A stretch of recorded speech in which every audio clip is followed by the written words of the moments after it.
Hello and welcome to the Film Pulse Podcast. This is episode number 470. My name's Aftersun. With me today we've got Kevin Rakestraw. Hey, Kevin. Hello. This week on the show, we'll be taking a look at Aftersun, which is available now on VOD platforms. We'll also be going over someone watching on the watch list and new releases in theaters, VOD and Blu-ray. Thank you so much for joining us this week. Please remember to review us on iTunes if you get a moment. New Saved by the 90s is going to be out pretty soon. We're going to be recording it this week. We're going to be doing dog movies. And I gotta say, right before we recorded this show, I just got done watching Air Bud for the first time. For the first time, Air Bud. Yeah, never saw Air Bud. Did you? Have you seen Air Bud? No, I've never seen Air Bud. Yeah, it was we missed the cutoff for Air Bud. Yeah. I think we were like 13 when that movie came out, so certainly missed the cutoff for it. Yeah, which is a good thing. After seeing it, I'm glad that we missed the cutoff for Air Bud. I'm sure that our parents are glad too. They didn't have to, because you know when you're a kid, you just watch the same like two movies over and over and over and over again.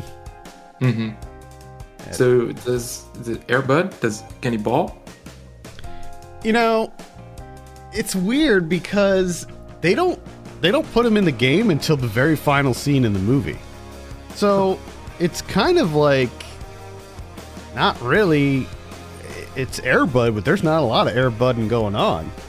It's mostly just the kid playing basketball. Yeah. And he's like, wants to see this dumb little kid playing basketball. You want to see Air Bud. Yeah, and Air Bud's a golden retriever, correct? Mm-hmm. I don't like them. Okay. I don't like golden retrievers. You know, they irritate me. They're dumb dogs. I have a little bit of a confession to make. I don't like them either. And so, I don't like them. I don't either. Like it. I don't know what it is. I just see them and I'm like, I don't like you.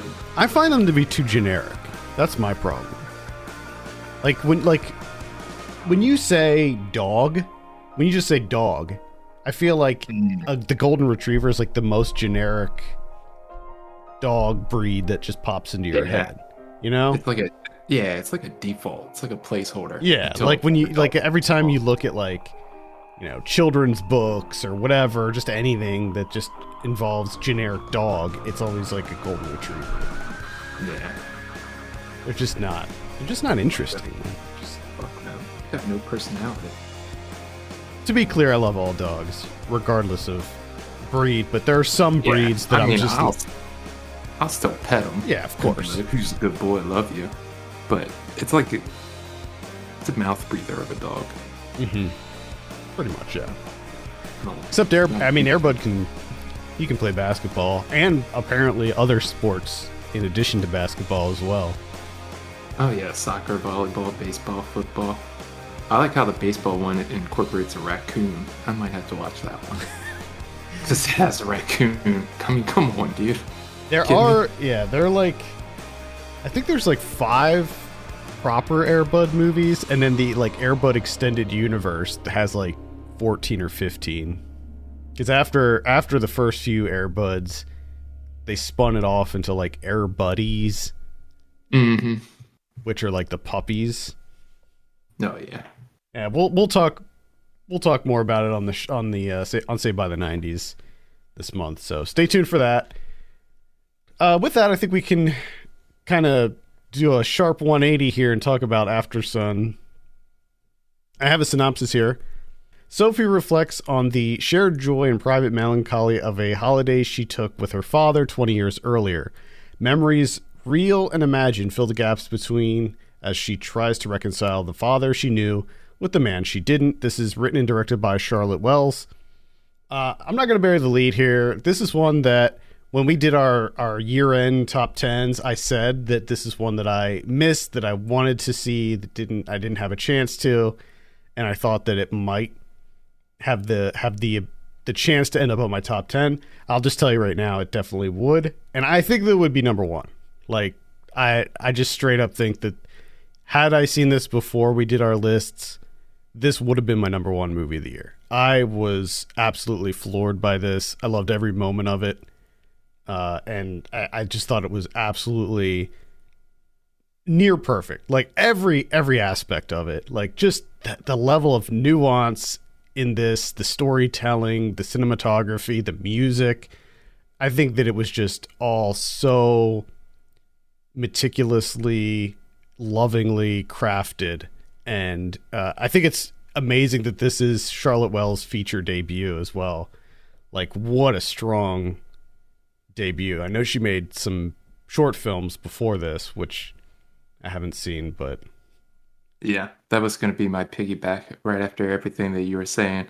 Just going to point out that his feature debut, which is just kind of crazy, really. Because what you're talking about, like every aspect of this is just on point, and it just looks, the whole thing feels like it's done by someone that's been doing this for quite some time. But surprise, they haven't. It's so wild too. And it's a fictional story as far as I know, but it feels so real and so like lived. Like the moments. There's got to be some aspects to it. If not, like that's even more impressive.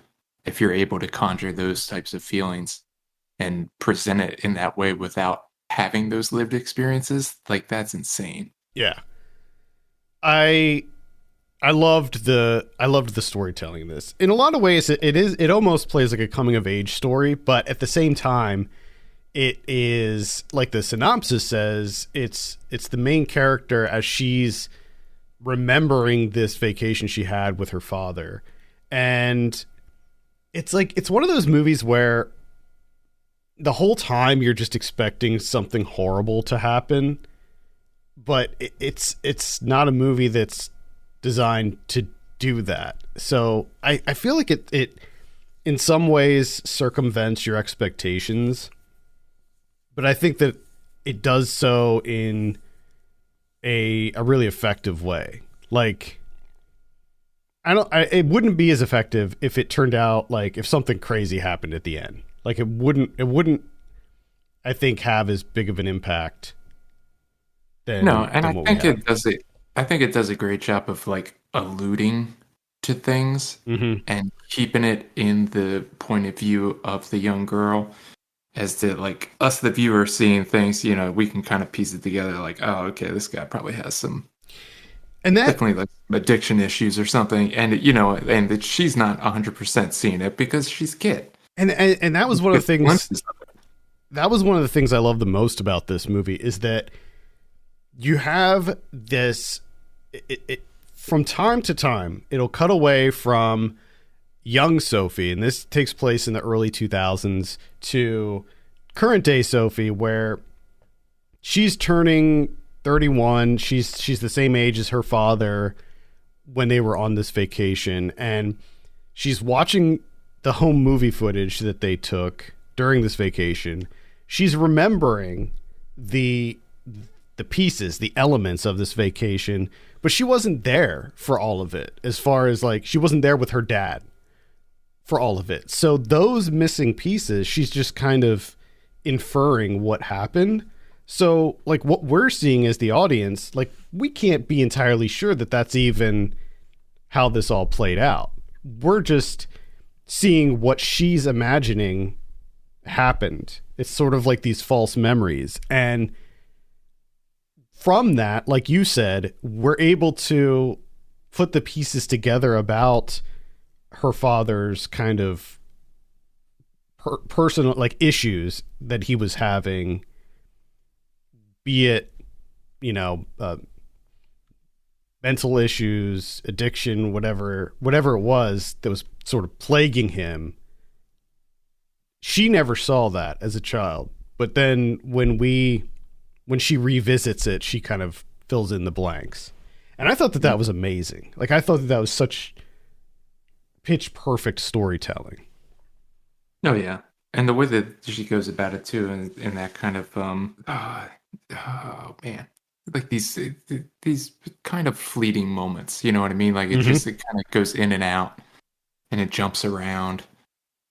And it's nothing major. Like, there's no major conflicts. There's no major, like, revelations or anything like that. Everything is very subdued. Everything is very nuanced. I mean, Paul Mescal, who plays the dad, Callum, he got nominated for an Oscar for his performance in this movie, which I think is definitely deserved because he's absolutely incredible in this. As is the girl who plays Sophie, Frankie Corio.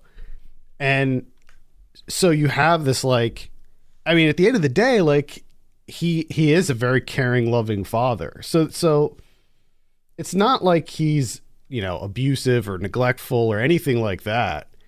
But it's like him trying to, he's dealing with a lot of internal stuff. Like you could always tell that he's always like kind of on the edge, but then he puts on this like facade because he wants to give his daughter a good vacation. Well, I think also the good way that they go about it is you could tell that like he's trying really hard. Mm-hmm. Like he knows that he has his issues and he's working on them and he's trying really hard and he's not perfect at it. Right. And that's the other thing is like you see these little things where he's like clearly trying to get better. He has these like, he does this like meditation stuff and he has like the books and stuff like that. And like I think one great scene is the scene with the carpets when he buys the rug. Like all like, so he's aware of these issues that he's having and he seems to be actively trying to fix it, but it seems to be overcoming him by the end. Yeah. And I think there was one scene in particular where she gets like all those random people in the bus to sing happy birthday to him, like when he's standing at the top. Kind of gives you sort of a insight into his psyche. Like that's happening and the immediate transition is to him sobbing naked in bed because that's like his first thought is like he doesn't deserve any of this. Another great scene is towards the end, the dance club scene when it's like flashing back and forth between the older Sophie and her father when she's like sort of confronting him, or I don't know if you call it confronting or meeting him, or I guess you'd say confronting, but that was a really great scene too at the very end. Yeah. I mean, I can't speak highly enough about this movie. I was just so enthralled by it. Like it's a movie that I think just, it stuck with me to the point where I was just thinking about it days and days later. Like just, I can't stop thinking about this movie, and it's almost the kind of movie that you want to rewatch because I feel like there's a lot of layers to it. There's so many like subtle things with their relationship and with the things that he says and the thing like how she interacts with him and stuff, that it's just, there's just so much here. And that's so impressive when at the end of the day, the story itself is quite simple on the surface. Oh yeah. No, it's a very subdued movie. Like there's not a ton going on, but there is at the same time. Like on an emotional level, but like from a narrative level, there's not a ton. No. And there's the like the technical aspects of this. I did really appreciate all the things that you mentioned: the cinematography, the pacing, editing, music, all that stuff. But then there's also that kind of mixing between the mini DV footage on the TV and the reflection. Oh man, that scene! It happened in real time, and then the reflection off of the TV as well. That scene was really incredible. Like how that was shot, where you're seeing like the multiple reflections and the footage and stuff. Because a big part of this is that older Sophie is watching back this footage. So that's like, you know, she's experiencing this vacation all over again as she's staying in the same place that she did when she was 11. And that scene was just so well shot. Everything looks great. As far as the cinematography goes, it's one of these movies where it does feel dated. Like it feels like it could be the 90s or early 2000s, but it doesn't hammer you over the head with it or anything like that.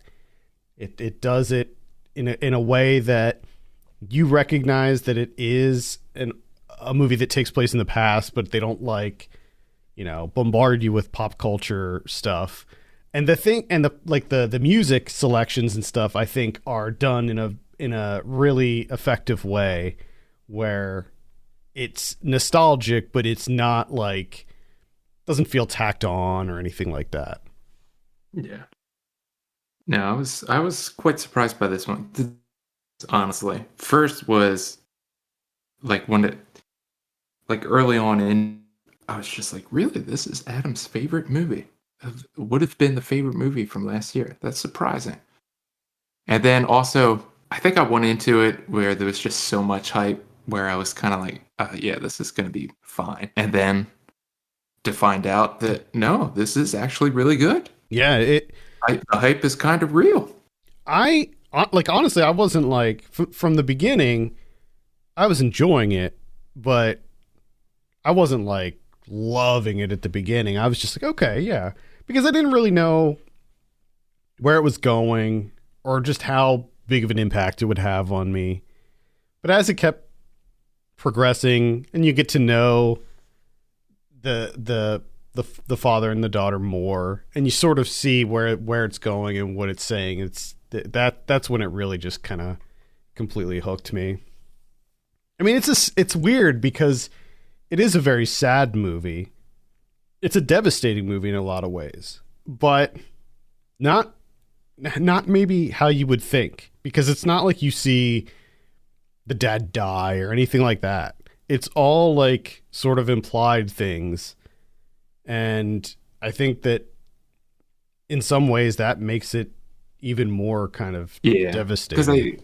Because everything's kind of tinged with that happy, sad, bittersweet type, where almost every moment it's 50-50, where it's really endearing and these beautiful moments, but then the other 50% of it, there's a sadness attached to it. And yeah, exactly. And that's the other thing too, is a lot of these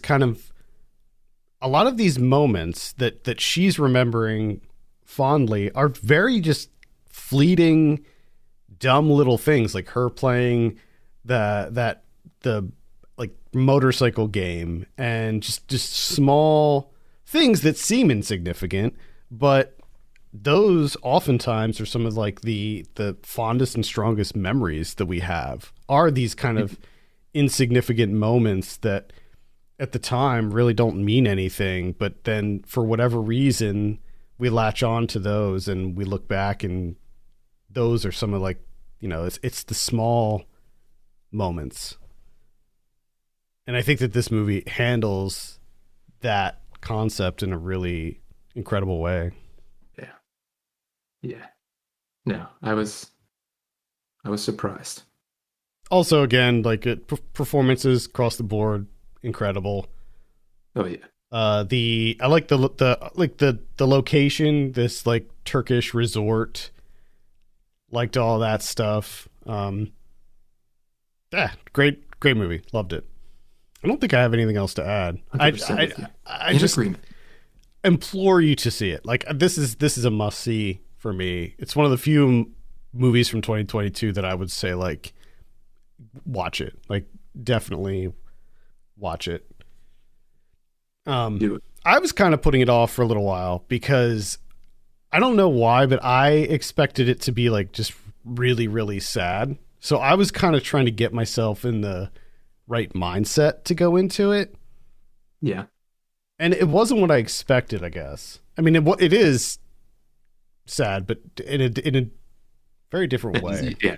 Yeah. It's stealth sad. Mm-hmm. It doesn't seem like the sadness is the full intent of this movie. It's not, just here, I'm just going to give you sad stuff. Right. Yeah. Burned over, just shovel it your way. It doesn't seem designed to rip your heart out or anything and have you bawling by the end. It's just that the emotion is just a byproduct of what's happening in this. But all right, let's go ahead and give it a score. I'm gonna give this one. I gave this a 5 out of 5 on Letterboxd. It's my second movie of 2022 that had a 5 out of 5, and I'm struggling to really find any major faults with this. So I'm at like, I hesitate to give it a 10, but it's like a strong 9 for me, or a 9.5 even. Yeah, I'm like at 8.5. It could be a 9. I'm like right there, right on the edge. And also part of my score with this is just, like I said before, the lasting power of it. The fact that this, I've been thinking about this movie for days after I've seen it, and just like going over it in my head and thinking about like specific scenes, like when they were doing that like mud bath thing, and like just going over every little moment. And that is a very rare thing for me these days. Yeah, it is. It is nice when that happens. Get one to stick in that brain of yours. Heck yeah. All right, that's Aftersun. Again, that's on demand right now, so give it a rent. It's I looked it up because I was telling my dad about it, and it's like $3.99. So $3.99? Yeah. That's not bad at all. It's totally worth it. All right, let's move on and talk about some of what we've been watching. I saw a ton of stuff over the because we were off last week. Didn't have anything to cover last week. It was like dead. So, and I was like just getting back into town, so it wasn't.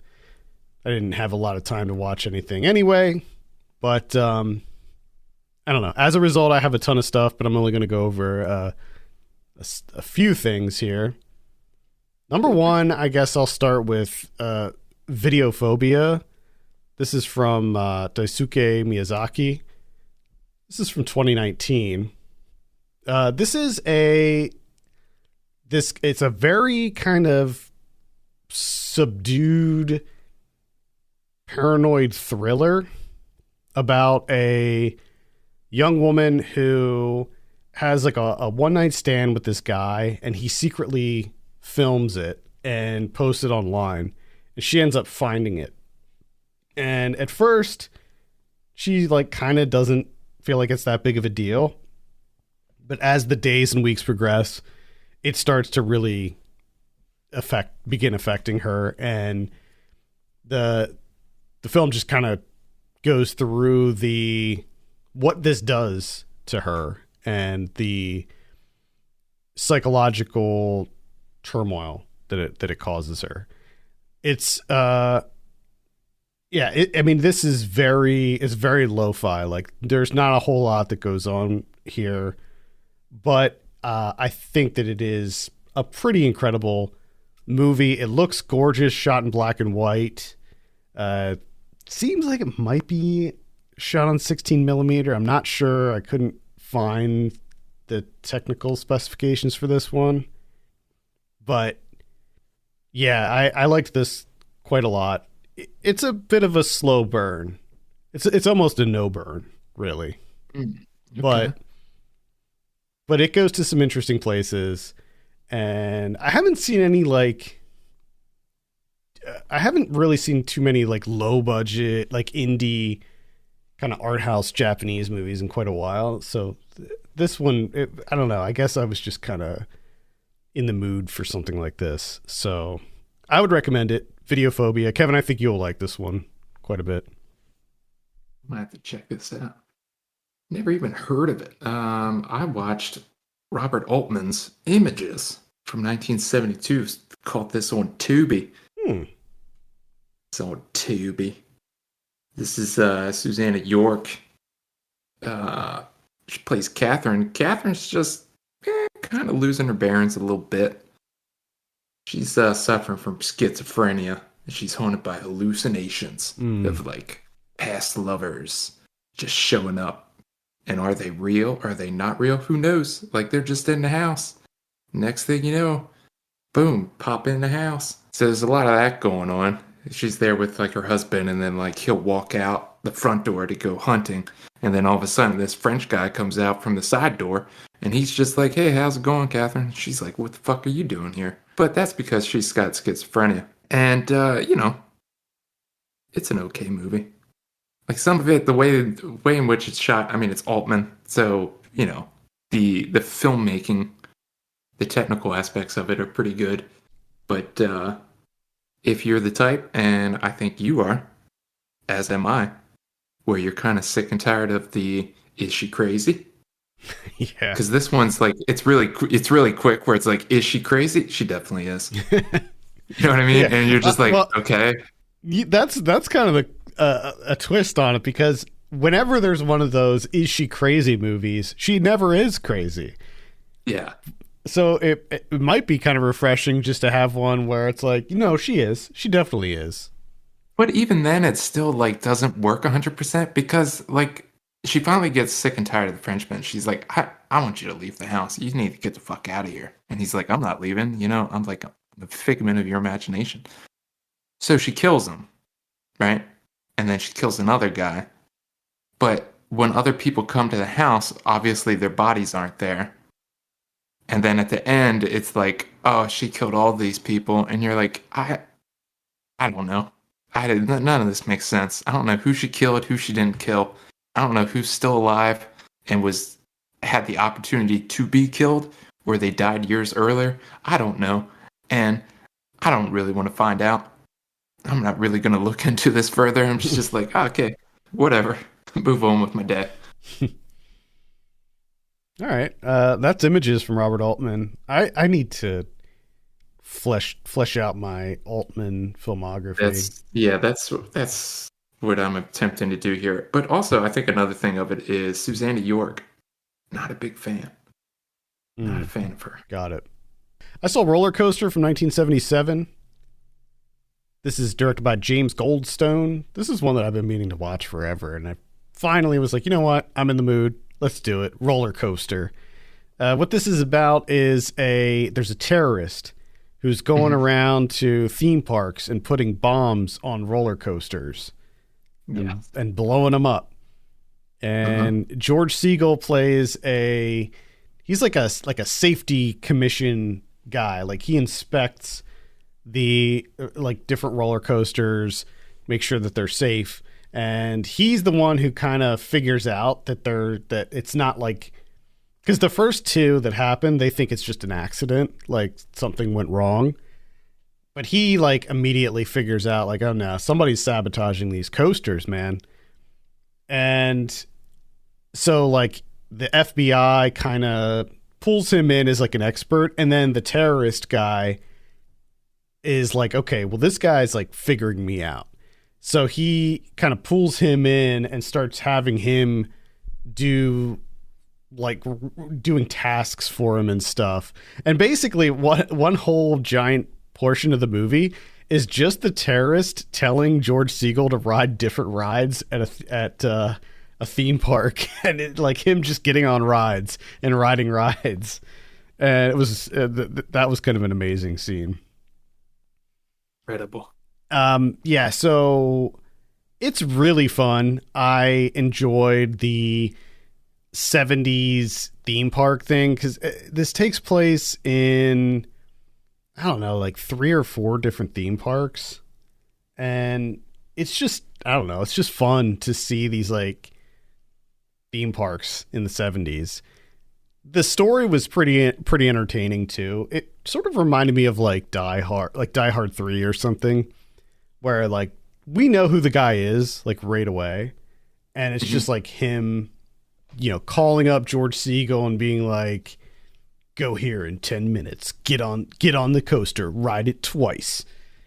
And I don't know, the ending was a little bit whatever. It was fine, the end. I think that they could have maybe made it a little bit more exciting, but overall it's a pretty good time. It sounds incredible. Yeah. There's also a great scene, like the first coaster. It was kind of a tense scene because you knew it was going to blow up, but you didn't know when. And like he would wait for like multiple like go arounds, and you're just like, is he going to do it? Is he ever going to do it? And then when he finally does it and the coaster like flies off the track, there's this one scene where like you see one of the carts just land upside down, and it's clearly all like dummies in it, but they just get demolished. It's great. That's what you would want. That is what you would want. Mm-hmm. I watched Manhunt from 1941. Fritz Lang.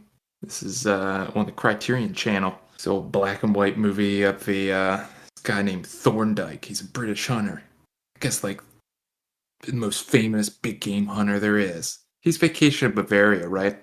And he just happens to be like working his way through the woods, gets to a cliffside. Boom, what's across the way? Hitler's home. Hitler's outside, just hanging out. And he's like, you know what? I'm going to get him in my sights. And then he does like his gun isn't loading. He just clicks. He's like, I gotcha. And then he decides, what if maybe I put a bullet in the gun? So he puts a bullet in. And then, of course, like before he's able to pull the trigger, which he says he wasn't going to, he had to make it feel more real. It was just a friendly game of stalking his prey. But he gets captured, he gets roughed up and everything, but he's somehow able to make it back to London. And the Germans come to London, and it's essentially, manhunt. Hunt this guy down. And it's okay. Like, it starts off really strong. It's really exciting. And some of the, like, cat and mouse chase sequences are pretty good, but, man, there's just a lot of fluff in this movie that just doesn't work for me. Joan Bennett plays I don't know what they were doing with her character, because she's kind of like a love interest, but it doesn't make any sense at all, and it doesn't work. And she has a ridiculous accent, because she's kind of doing like I don't know if it's like a Cockney, like working class girl type thing. It's so bad. And even Walter Pidgeon, who plays Thorndyke, like, it's just, the accent work all around from everybody in this movie just doesn't really work. And it has a ridiculous ending where he just like drops it. Like, he signs up for the war, and he's supposed to be, going on this like recon mission. And he's like, fucking, I'm taking my gun and I'm just jumping out of the airplane without anybody knowing. And they're like, somewhere out there, Thorndyke is out there and he's going to get our guy Hitler. It's like, no, he's not. He's not. I know how to end it. He doesn't do it. All right. That sounds kind of fun. It's not bad, but there's better ones out there, Yeah. All right. That's Manhunt. I saw Missing. This is the new one from Nicholas D. Johnson and Will Merrick. It's the Screen Life one. I did see this in the theater, and I saw Searching in the theater too. So this is sort of a kind of a sequel to Searching, and it involves a young woman who her mom and her soon to be stepdad, I guess at the time just her mom's boyfriend, they go off on a vacation together, and they suddenly go missing. And so the whole movie is just the daughter using the internet, using her computer to figure out like what happened. There's all kinds of twists and turns, secrets, truths, all this stuff that get revealed. And it's super fun. I think that this one is actually better than Searching. And I think that this also may be my favorite implementation of the whole Screen Life format. Yeah. There's some really cool stuff that they do in this one. So like, as far as the thing is, like, there's not that many movies that have this style. So I feel like it's not completely worn out yet. Like when found footage came back after Paranormal Activity, and like just the whole market got flooded with found footage. It just wore out its welcome. With the Screen Life thing, there are very few movies that do it, and they're always spaced out, by at least a year or two. So yeah, I think that this one does it in a really interesting way. I love where it goes. Like, I didn't I didn't see it coming. Like I said, lots of twists, and I thought it was really cool where it went. So yeah, I definitely recommend Missing. I don't think you need to see it in the theater, but I think that once it hits like VOD, it's definitely worth a look. Really good implementation of screen life too. Like they do stuff that I haven't seen before, and it's just very clever. Interesting. I think you'd like it. I think you would. Yeah, I'm gonna have to check this out. One that I was trying for a long time not to check out because I just had a feeling that I wasn't gonna like it.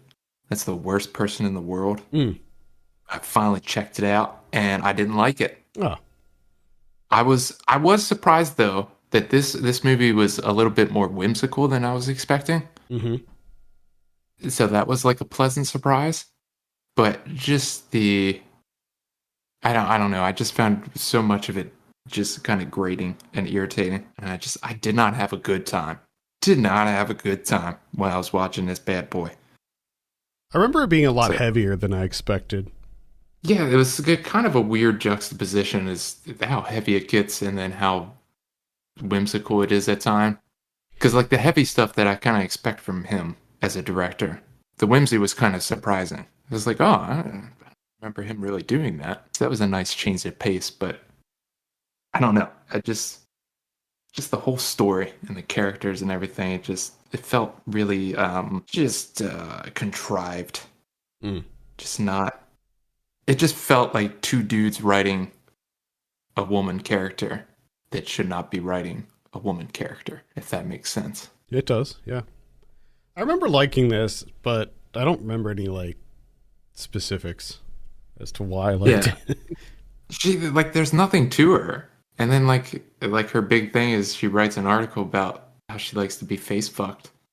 And it's like, okay, that's what? But like she has no life outside of her two boyfriends, really. Guess that's I don't know. Just I found it irritating. Guess that's what makes her the worst person in the world, right? I guess. I don't know. I have no idea. I checked out after a while. It's just like, all right, well, I'll just make it till the end. Here's one that surprised me that I saw. Megan. Megan. Oh, yeah. The Gerard Johnstone one about the AI doll thing. So what is this? Because it creeps me out. Yeah. Yeah, it's a creepy doll movie, sort of. More like a creepy like AI. Basically, it's like the Chucky reboot. It's kind of the same concept there, where it's like it's a robot. I was kind of surprised with this. It is exactly what you would expect. So like all the kind of rogue AI cliches are here. And it doesn't really deviate too much from the kind of standard formula that we've seen. But there's some pretty fun moments in this. I liked what they did with like the actual doll itself. It was a girl. A girl plays Megan, and she just has this like animatronic mask thing. So it really kind of enters that uncanny valley territory. Yeah. I think that was the main thing I wanted to know about. Yeah, about this. Good. It's very creepy. It's really creepy. But yeah, it was kind of fun. It was. I wouldn't call it groundbreaking or anything like that. I mean, if you've seen like Westworld or really any kind of movie about like robots that go crazy and want to kill people, I mean, there's a little bit more with this one in that like how she perceives like she's like just trying to protect her owner, her friend. But at the end of the day, it's pretty standard. Still pretty entertaining though. I kind of liked where it went. Got a little bonkers. Good. Because that movie has to go bonkers. You know what I mean?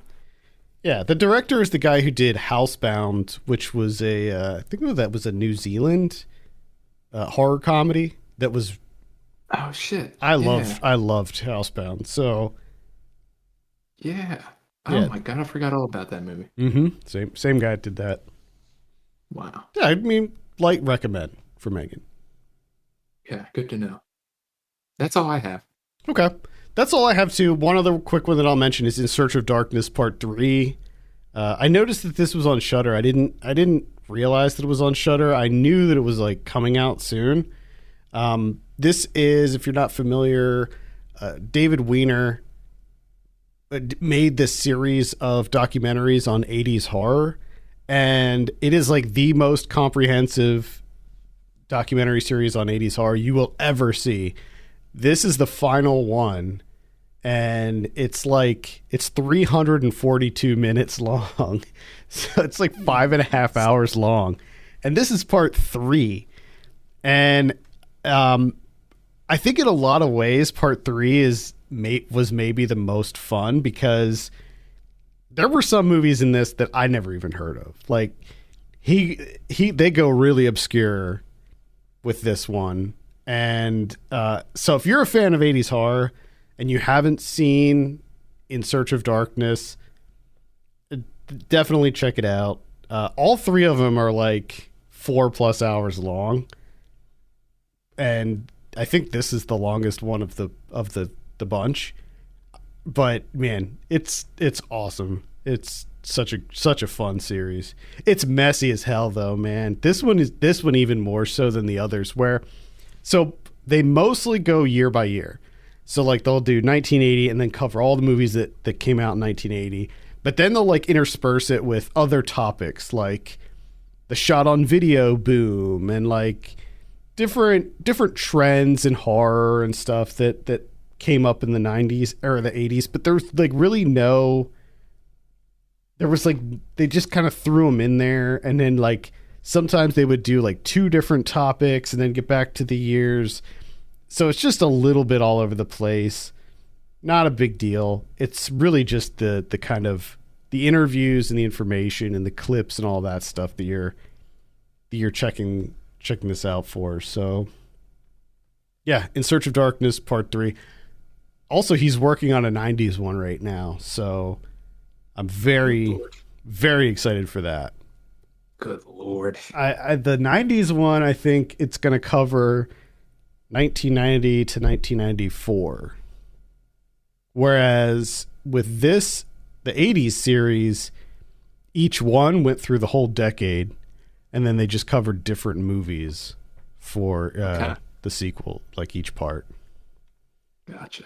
So, yeah, I know he's working on a sci-fi one too, like an 80s. I don't know if it's just an 80s sci-fi one. Good Lord. This guy's got a lot of time. Oh, maybe the sci-fi one. I think actually the sci-fi one might be out. Or I see that a lot of people reviewed it on Letterboxd. I wasn't aware that it was out though. That one's 301 minutes. Jesus Christ. I love them though. Like if you're looking to just like, if you're doing some work on the computer or something, or like just, you know, cleaning up, it's like the perfect movie to just put on and do other stuff. Yeah. It's like a podcast in movie form. Exactly. It's awesome. Some visual examples. And I did find, you know, this part 3, I did find a few titles that I'm interested in. There you go. Did its job. Yeah.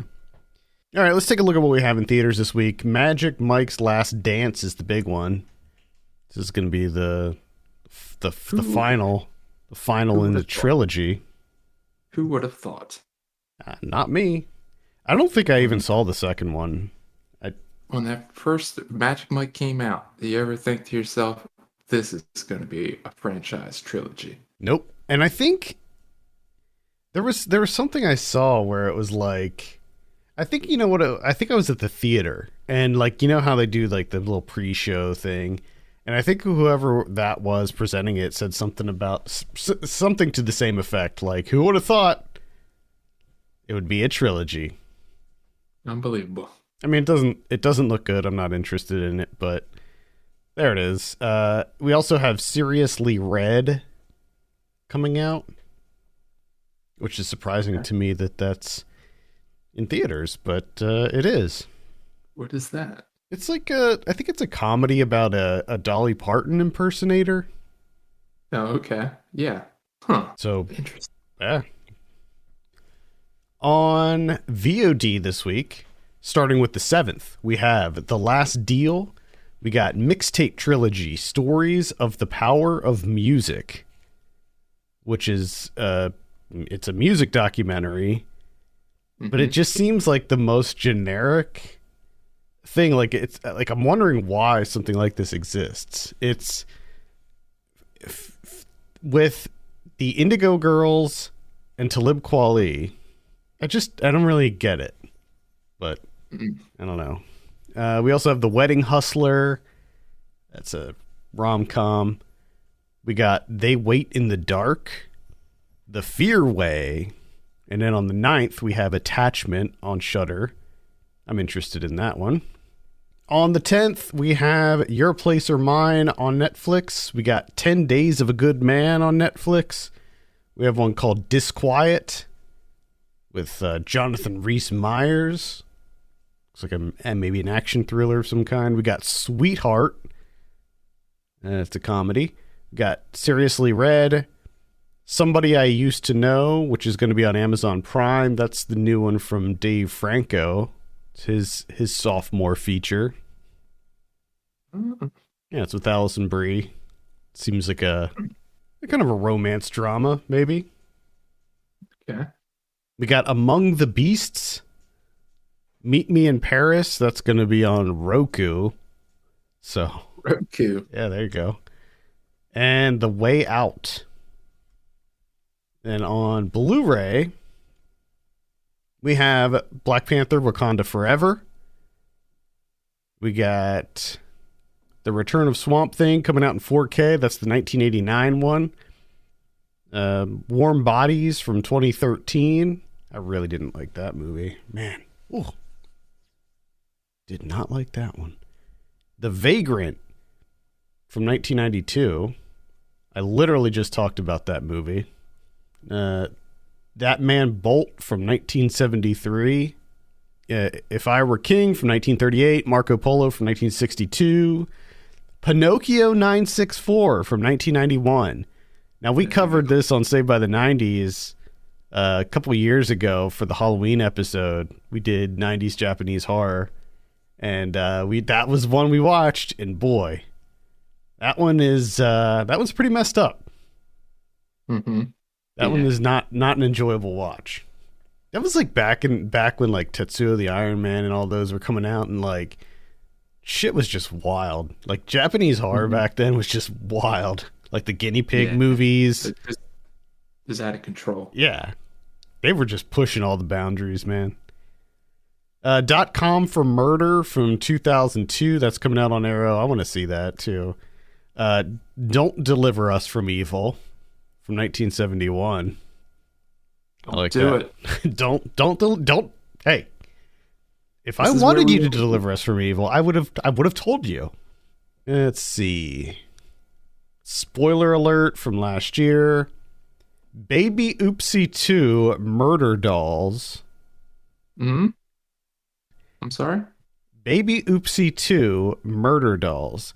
Now, initially I was like, kind of, that title piqued my interest, and then I saw that it was 2022 and instantly lost interest. Boy. Yeah. That's on Tubi. Oh, God.